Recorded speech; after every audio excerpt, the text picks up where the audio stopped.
გაერთიანებული ზამთრის შემდეგ შეიძლება ითქვას, რომ გაზაფხულმა სინათლეც მოგვიტანა. ელექტროენერგია ქარელის რაიონს თითქმის ერთი თვეა გრაფიკის მიხედვით ნორმალურად მოეწოდება. როგორც ენერგოკომპანიის ხელმძღვანელობა აცხადებს, ასეთი მდგომარეობა რამდენიმე თვე გაგრძელდება, თუ კი მოსახლეობა ელექტროენერგიის საფასურს გადაიხდის. ელექტროენერგია მიმდინარე 60 თვეში შეფერხება არ იქნება. ან თუ იქნება შეფერხება, ისე მოსახლეობამ თავისთავად დააფაროს.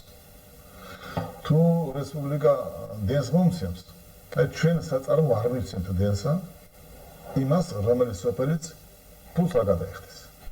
მიუხედავად იმისა, რომ ელექტროენერგიის მხრივ რაიონის დაკმაყოფილება დღეს პრობლემას უკვე აღარ წარმოადგენს, 26 აპრილს ქარელის რაიონის მთელ რიგ სოფლებს ელექტროენერგიის მიწოდება შეუწყდათ, დახარჯული ელექტროენერგიის საფასურის გადაუხდელობის გამო. თანხების ამოღებას აძლევს ის პროცესიც, რომ ენერგოკომპანიას არ ჰყავს იმდენი ინკასატორი, რომელიც ამ პრობლემას გადაჭრიდა. იგი თავად მოსახლეობამ უნდა მოაგვაროს. ჩვენ ვიცით, რომ სოფელში რამდენი ლარი ელექტროენერგია იხარჯება და დაიხარჯა. უნდა იყვნენ ჩვენთან კონტაქტში ახლოს, ვეტყვით, იმ სოფელში რა არის გადასახადები, სანამ რიცხვების გამოვიტანა გარეთან და აი ეს უნდა წამოკრიფონ მოსახლეობამ, ჩამოიტანონ ჩვენთან ბუღალტერიაში, სადაც ადგილზე ქვითებს ამოუწერავენ და აი ნახევარსაათში გაესწორებენ მთელი სოფლის მოსახლეობის ქვითრებს. ელექტროენერგია მოსახლეობისთვის ერთ-ერთი მთავარი პრობლემაა, რომელიც შეიძლება ითქვას, რომ მოგვარდა.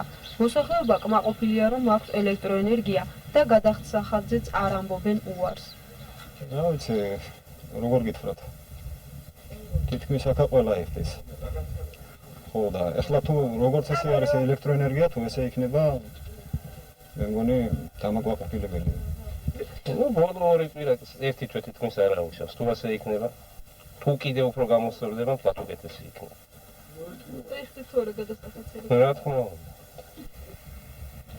თუ კი გადავიხდით ელექტროენერგიის საფასურს, თავის მხრივ ენერგოკომპანიის ხელმძღვანელობა მხოლოდ ერთს გვპირდება. დღე და გარე მივცეთ ელექტროენერგიას. თავარია ფული გადაიხადოს.